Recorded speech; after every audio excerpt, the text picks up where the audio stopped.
दोस्तों, एस्ट्रोनॉमी के इतिहास में पहली बार एक अल्टीमेट अद्भुत घटना घटने जा रही है। पहली बार एक ड्रोन हेलीकॉप्टर किसी दूसरे ग्रह पर उड़ेगा। पहली बार किसी दूसरे ग्रह के कार्बन डाइऑक्साइड को ऑक्सीजन में बदलने की कोशिश की जाएगी।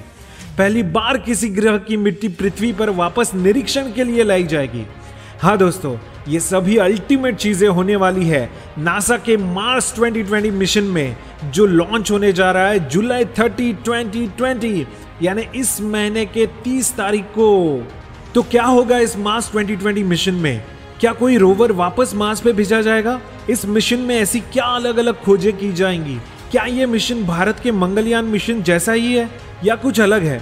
क्यों भेजा जा रहा है हेलीकॉप्टर मार्स पर? क्या नाम है इस नए मार्स रोवर का? कौन से नए इंस्ट्रूमेंट्स भेजे जा रहे हैं इस रोवर के साथ? ऐसे कई सवालों के जवाब आज हम इस वीडियो में जानने वाले हैं। तो स्वागत है आपका मेरे चैनल में, जिसका नाम है एक्सट्रीम एस्ट्रोनॉमी। दोस्तों, मार्स यानी मंगल ग्रह को आज तक हम रेड प्लैनेट या फिर डेड प्लैनेट ही मानते आए हैं। ज्योतिष शास्त्र के अनुसार तो ये बहुत सारे लोगों के लाइफ में बाधा भी डालता है, ऐसा भी कई लोग मानते हैं। पर सच्चे एस्ट्रोनॉमर्स एंड साइंटिस्ट्स इससे कुछ अलग ही सोच रखते हैं। उन्हें मार्स यानी मंगल ग्रह में हमारा फ्यूचर का घर दिखाई देता है। इसलिए लगातार पिछले 60 ईयर्स से 60 सालों से हम मंगल ग्रह की अलग अलग मिशन से खोज करते आए हैं। उस पर जीवन की निशानियों को ढूंढने की कोशिश करते आए हैं, जिसकी शुरुआत 1960 में सोवियत यूनियन रशिया के 5 अलग अलग मार्स फ्लाईबाय मिशन से हुई थी। पर बैड लक, पांचों मिशन फेल हो गए। उसके बाद नासा ने 1964 में मरीनर 3 मिशन लॉन्च किया था, पर वो भी फेल हो गया। पर हार न मानते हुए नासा ने तुरंत अगले 3 वीक्स में ही मरीनर 4 ये बैकअप मिशन लॉन्च किया, और वो मार्स का सबसे पहला ऐसा मिशन था जो सक्सेसफुल रहा।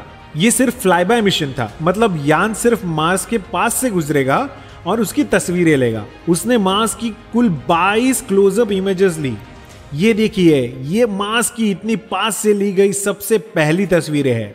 उसके बाद ऐसे बहुत सारे फ्लाईबाय मिशन सक्सेसफुल हुए। उसके बाद 1971 में सोवियत यूनियन रशिया ने पहला ऑर्बिटर मिशन लॉन्च किया। ऑर्बिटर यानी क्या? कि यान जो है वो मंगल की कक्षा में फिक्स हो जाएगा, जैसे हमारे कृत्रिम उपग्रह रहते हैं। तो जिसमें मार्स 2 और 3 ऐसे 2 प्रोब्स थे जो मार्स की गुरुत्वाकर्षण कक्षा में सक्सेसफुली घूमने में कामयाब रहे। पर उनके साथ जो लैंडर्स भेजे गए थे, लैंडर्स मतलब जो मार्स पे लैंड होने वाले थे, वो मार्स पर लैंड होते ही उनका कम्युनिकेशन लॉस्ट हो गया, जैसे हाल ही में हमारे चांद्रयान 2 का भी हुआ था। पर ऑर्बिटर्स ने लगभग 60 मार्स के इमेजेस भेजे हैं।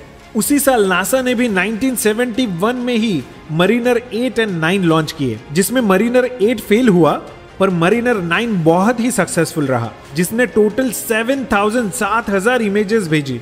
मार्स पे जो धूल के तूफान आते हैं, ये भी हमें इससे ही पता चला।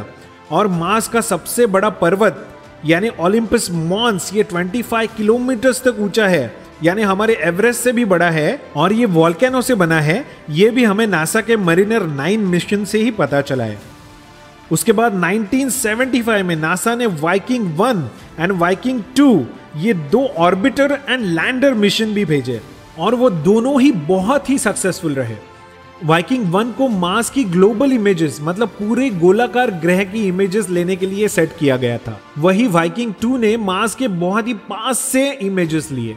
वाइकिंग 1 का जो लैंडर था, ये पहला ऐसा यान था जिसने मार्स पे उतरकर उसकी तस्वीर ली थी। उसने मार्स के क्लाइमेट के बारे में भी बहुत सारी जानकारी भेजी, पर वो बायो ऑर्गेनिज्म यानी मार्स पर कोई जीवन है या नहीं, उसकी खोज नहीं कर पाया।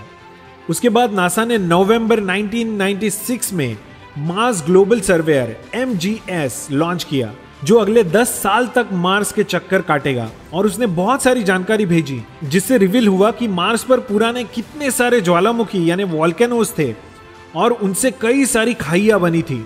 और सबसे बड़ी इंफॉर्मेशन ये थी कि उसे कई साल पहले मार्स पर बहते हुए पानी की नदियों के साइंस भी मिले हैं। उसके तुरंत बाद दिसंबर 1996 में ही नासा ने पाथफाइंडर लैंडर भेजा, जिसके साथ भेजा गया था विश्व का पहला रोवर, जिसका नाम था सोजोर्नर, जो सबसे पहला ऐसा व्हील्स होने वाला रोवर था जो किसी दूसरे ग्रह पर चलने वाला था। उसके बाद नासा के 3-4 और जापान का एक मार्स का मिशन जो था वो फेल हो गया। पर 2003 में नासा ने वापस 2 जुड़वा ट्विंस रोवर भेजे, स्पिरिट एंड अपॉर्चुनिटी। उनको सिर्फ 3 महीने तक ही ऑपरेशनल रहने के लिए नासा ने डिजाइन किया था, पर ये rover spirit and opportunity, spirit तो 5 साल तक और अपॉर्चुनिटी 15 साल तक ऑपरेशनल रहे और उन्होंने लगभग 2 लाख से भी ज्यादा इमेजेस भेजी है। उसमें से ही ये पता चला है कि मार्स पर करोड़ों साल पहले पानी मौजूद होगा और धरती जैसा वातावरण होगा। उसके बाद 2007 में नासा ने फीनिक्स लैंडर भेजा, जिसने मार्स के पोलर वाटर आइस का डिटेल ऑब्जर्वेशन किया। उसने मार्स पर परक्लोरेट केमिकल की खोज की, जो धरती के कुछ छोटे से माइक्रोब्स या सूक्ष्म जीव खाने के लिए यूज करते हैं। उसके बाद 2011 में नासा ने क्यूरियोसिटी रोवर लॉन्च किया, जो अपने किस्म का सबसे बेहतरीन डिजाइंड रोवर था और वो सबसे पहला ऐसा रोवर था जिसने मार्स के सरफेस पर ड्रिल करके रॉक्स और मिट्टी के सैंपल का एग्जामिनेशन किया। इससे पता चला कि मार्स पर सल्फर, ऑक्सीजन, नाइट्रोजन, कार्बन ऐसे जीवन के लिए उपयोगी लाइफ फॉर्मिंग केमिकल इंग्रेडिएंट्स मौजूद है।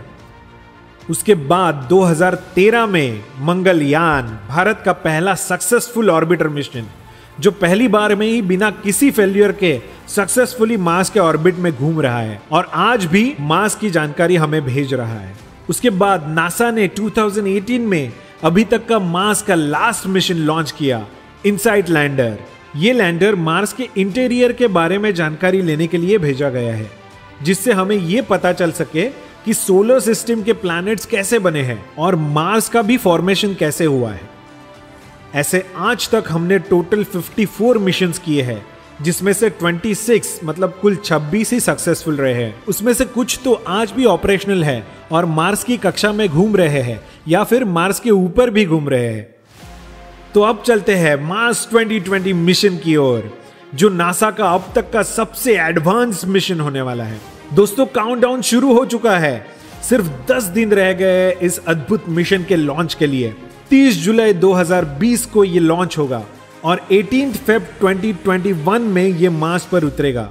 ये एक लैंडर मिशन है। इसमें जो रोवर मार्स पर चलाया जाएगा उसका नाम है परसिवरेंस रोवर, जिसका नाम सुझाया था अलेक्जेंडर मैथर नाम के एक 13 साल के वर्जीनिया के स्टूडेंट ने। और सच में ये नाम परफेक्ट भी है, क्योंकि कोरोना वायरस के इतने डिफिकल्ट एज में भी नासा ने हार न मानते हुए सक्सेसफुली और इन टाइम में इसे पूरा किया है।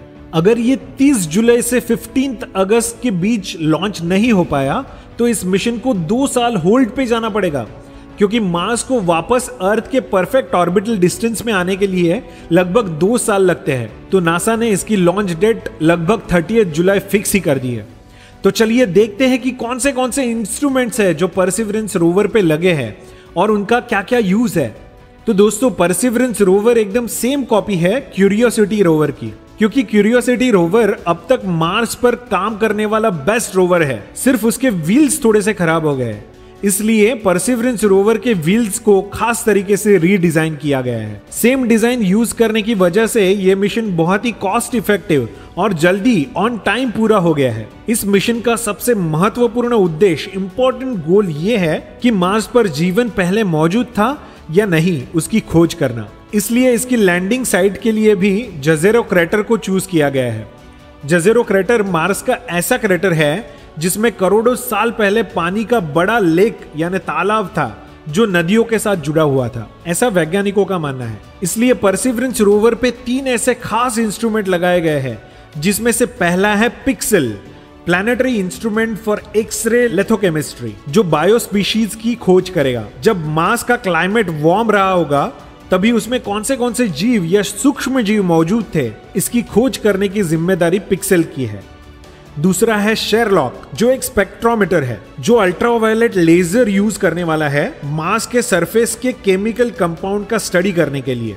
और तीसरा है सुपर कैम, जो पत्थर और मिट्टी, रॉक्स और सॉइल का कैमरा से ऑब्जर्वेशन करेगा, और वो भी लेजर्स एंड स्पेक्ट्रोमीटर्स का उपयोग करके रॉक्स के कंपाउंड का स्टडी करेगा। ये इंस्ट्रूमेंट्स इतने परफेक्ट बनाए गए हैं कि एक पेंसिल की नोक जितने ऑब्जेक्ट को 7 मीटर की दूरी से डिटेल ऑब्जर्व कर सकते हैं। इस मिशन का दूसरा उद्देश्य यह है कि मार्स को मानव के रहने लायक बना सकेंगे या नहीं, ये ऑब्जर्व करना। अगर हमें मार्स पर कॉलोनी बनानी है तो मार्स के एनवायरनमेंट का डिटेल ऑब्जर्वेशन करना होगा, और यही काम मेडा यानी मार्स एनवायरमेंटल डायनामिक एनालाइजर करने वाला है। मेडा कंटिन्यूअसली मार्स का टेम्परेचर, विंड स्पीड और ह्यूमिडिटी चेक करते रहेगा और मार्स पे आने वाले डस्ट स्टॉर्म्स, धूल के तूफानों को भी ऑब्जर्व करेगा। तीसरा उद्देश्य या गोल है मार्स की जियोलॉजी या फिर वो कैसे बना है ये स्टडी करना। तो इसका पता मार्स के रॉक्स यानी पत्थरों का डिटेल स्टडी करके ही लगाया जा सकता है और यही काम करेगा रिमफैक्स। रिमफैक्स रडार वेव्स का यूज करके मार्स के रॉकी सरफेस के नीचे क्या है इसका पता लगाने की कोशिश करेगा, जो सतह के नीचे का बर्फ या फिर नमक की छानबीन करेगा। उसके भी आगे परसिवरेंस रोवर पे एक ऐसी ड्रिल मशीन लगी है जो पत्थरों के अंदर ड्रिल करके उसके सैंपल्स ट्यूब में कलेक्ट करेगी और वो सैंपल्स सील करके मार्स के ही किसी खास हिस्से में रखे जाएंगे और फ्यूचर में होने वाले किसी मार्स मिशन में उन्हें कलेक्ट करके वापस पृथ्वी पर लाया जाएगा। किसी दूसरे ग्रह से इस तरह पृथ्वी पर आने वाले ये पहले सैंपल्स होंगे। और आगे चौथा और सबसे महत्वपूर्ण इंपॉर्टेंट गोल ये है कि मार्स पर ऑक्सीजन कैसे निर्माण करे, क्योंकि मार्स पर 95% तो कार्बन डाइऑक्साइड है। तो ये काम करेगा MOXIE, Mars oxygen ISRU experiment. MOXIE ये एक ऐसा इंस्ट्रूमेंट है जो मार्स के एटमॉस्फेयर से CO2 कार्बन डाइऑक्साइड कलेक्ट करेगा और उसको 800 डिग्रीज तक हीट करके उसमें से कार्बन और ऑक्सीजन के अणु को अलग करेगा। अगर ये एक्सपेरिमेंट सक्सेसफुल रहा तो ये हमारी सबसे बड़ी अचीवमेंट होगी, क्योंकि आगे हम मार्स पर ह्यूमन कॉलोनी बनाने के बारे में एक कदम आगे बढ़ जाएंगे। इन सभी इंस्ट्रूमेंट्स के साथ एक अनोखा इंस्ट्रूमेंट भी रोवर के साथ जाएगा, जो है ड्रोन हेलीकॉप्टर, जो मार्स हेलीकॉप्टर के नाम से फेमस हुआ है। ये हेलीकॉप्टर सबसे पहला ऐसा ड्रोन हेलीकॉप्टर होगा जो किसी दूसरे ग्रह पर उड़ेगा। ये helicopter rechargeable lithium ion battery से पावर्ड है और वो एक चार्ज में सिर्फ 90 सेकेंड्स की फ्लाइट और 300 मीटर तक का ही डिस्टेंस कवर कर पाएगा। पर ये हेलीकॉप्टर सिर्फ एक टेक्नोलॉजी डेमो है। अगर ये सक्सेसफुल रहा तो आगे हम बड़े और लंबी दूरी तय करने वाले ड्रोन्स मार्स पर भेज सकते हैं, क्योंकि जो रोवर्स होते हैं वो बहुत बड़े माउंटेन्स या फिर क्रेटर्स की पूरी छानबीन नहीं कर पाते। तो ये काम करने में आगे ड्रोन्स की मदद हो सकती है। तो ऐसा अजीबो गरीब है ये Mars 2020 mission. So let's cross our fingers कि Mangalyaan, Curiosity and InSight lander जैसा नासा का ये मार्स 2020 परसिवरेंस मिशन भी सक्सेसफुल हो और हमें मार्स की अब तक की सबसे बेहतरीन जानकारी हासिल हो। शायद ऐसे मिशन से ही हम मार्स को डेड प्लैनेट से लाइव प्लैनेट बना सके। क्या पता शायद अगले 1000 सालों में हमारे वंशज मार्स पर कॉलोनी भी बसा कर रहने लगे। तो अब आपको सोचने पर मजबूर करने वाला एक सवाल, ब्रेन टीजर। तो सवाल यह है कि मार्स का जो क्यूरियोसिटी रोवर का लैंडर था वो कौन से क्रेटर में लैंड हुआ था। एक बार फिर, मार्स का जो क्यूरियोसिटी रोवर था वो कौन से क्रेटर या वीवर में लैंड हुआ था। आप इसका आंसर मुझे कमेंट सेक्शन में जरूर बताइए। तो खोजते रहिए, सोचते रहिए, क्योंकि सोचना सेहत के लिए अच्छा होता है। दोस्तों, अगर वीडियो अच्छा लगा तो सब्सक्राइब, लाइक और शेयर करना मत भूलिएगा। तब तक के लिए thank you and happy astronomy.